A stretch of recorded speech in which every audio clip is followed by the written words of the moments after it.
নমস্কার বন্ধুরা, তোমরা সবাই কেমন আছো? আশা করছি সকলে খুব ভালো আছো। আর আমিও খুব ভালো আছি তোমাদের ভালোবাসায়, তোমাদের আশীর্বাদে।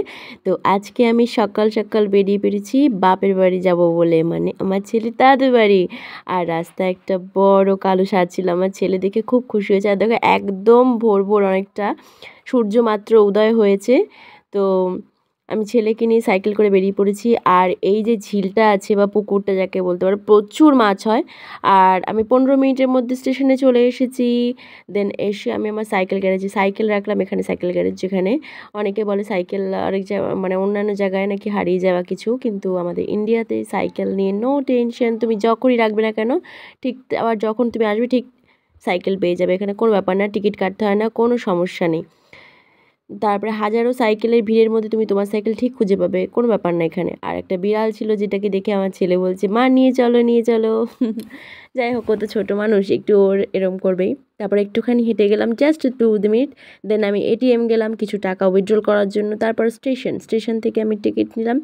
আর টিকিট কস্ট খুবই কম, মাত্র 10 টাকা। তো বেশ আজকে আমার ছেলে খুব খুশি, যেহেতু দাদু বাড়ি যাবে অনেক দিন পর। আর স্টেশনটাও একদম সকাল বলে ফাঁকা। আর আমি সাধারণত বাপের বাড়ি গেলে সকাল সকাল যাই, সকাল সকাল গেলে না একদম শান্ত মাথায় সুন্দরভাবে হালকা ভিড়ে যাওয়া যায়, নাহলে পরে প্রচণ্ড ভিড় হয়ে যায়। তো ছেলে তো অনেক খুশি, তার জন্য তাড়াহুড়ো করে আগের থেকে মানে একদম রেডি, মা কখন ট্রেন আসবে, আমি কখন ট্রেন ধরবো। তো খুব খুশি। আর আমিও সত্যি বলতে অনেক দিন পর অনেক খুশি, যাবো বাড়ি যাচ্ছি। তো ট্রেন চলে এসেছে, দেন আমরা ট্রেনে উঠে গেলাম। আর ট্রেনে সত্যি বলি উঠলে না, আমাদের এখানে ট্রেনে প্রচুর খাবার দাবার ওঠে, জিনিসপত্র ওঠে, মানে খুব ভালো লাগে। দেখো উঠতে যাবো এমন সময় লেডিসদের জিনিসটা নেমে গেল, আমার কি মন খারাপ লাগলো। একটু সামনে থাকলে তাও তো দেখে কিছু তো একটা কিনতে পারতাম, মনটা ভালো লাগে, কানের বলো ক্লিপ বলো, ভালো লাগে এগুলো কিনতে। তো আমার ছেলে একদম ভালো লাগছে না কেন, ওকে না অন্য দিনও সকাল সকাল ঘুম থেকে উঠে পড়ে, কিন্তু পরশুদিনকে ও একটুখানি রাত করে ঘুমিয়েছিল, তাই জন্য ওর ঘুম থেকে উঠতে একটু কষ্ট হয়েছিল। তো ফাইনালি আমরা স্টেশন থেকে নেমে পড়লাম, দেন আমরা অটোতে উঠে গেছি ট্রেন থেকে নেমে। আর একজন বয়স্ক জেঠিমা ওকে ধরেছিল, যেহেতু একদম সাইডে বসেছিল। আর আমি সাইডে হাতটা দিয়ে রেখেছিলাম যাতে ও কোনো কারণে কোনোভাবে না পড়ে যায়, ছোটো মানুষ তো। আর আমি চশমাটা নিয়ে এসেছিলাম, ওকে বারবার বলেছিলাম ওর চশমাটা আনতে, ও আনেইনি, ও শোনেনি, বললো না আমি চশমা নেবো না। দেন চোখে ধুলো ঢুকেছে যখন, তখন আমি চশমা দিলাম, তখন বললো হ্যাঁ মা খুব শান্তি খুব শান্তি। যাই হোক, ও তো ছোটো মানুষ, একটু দুষ্টামি তো করবেই, বোঝে না।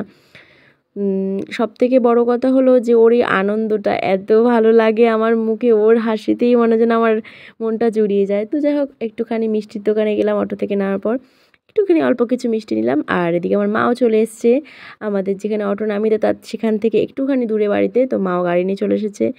ব্যাস এবার আমরা সকলে মিলে মিষ্টিটা নিয়ে গাড়িতে উঠে গেলাম। মা নিয়ে গেল গাড়ি করে, তো নাহলে আমাদের আবার একটু হেঁটে যেতে হতো। আর এখানে মা বলছে তুই তো এটা আমাকে আগে বলবি, যে তোর অনেকক্ষণ আগে নেমে গেছিস, নাহলে আমি একটুখানি আগে আসতে পারলাম, কোনো ব্যাপার না, হলেই হলো। তো কিছু একটা কথাতে আমরা খুব আনন্দ করছিলাম, মজা করছিলাম। আর এই যে দেখো আমার বাপের বাড়ি একদম গ্রামের দিকে, আর সত্যি বলি গ্রামটা খুব মজা হয়। আর এখানে আমাদের একটা নতুন গ্যাস গোডাউনও খুলেছে, অনেক বড় গ্যাস গোডাউন। আর এখানে একদম মানে সবুজে ঘেরা, আমার বাড়িতে অবশ্য সবুজে ঘেরা, কিন্তু চারদিকে বাড়ি ঘর প্রচণ্ড, কিন্তু এখানে সবুজ মাঠ, আমাদের চাষবাস। তো ফাইনালি বাড়ি চলে এসেছি আমি।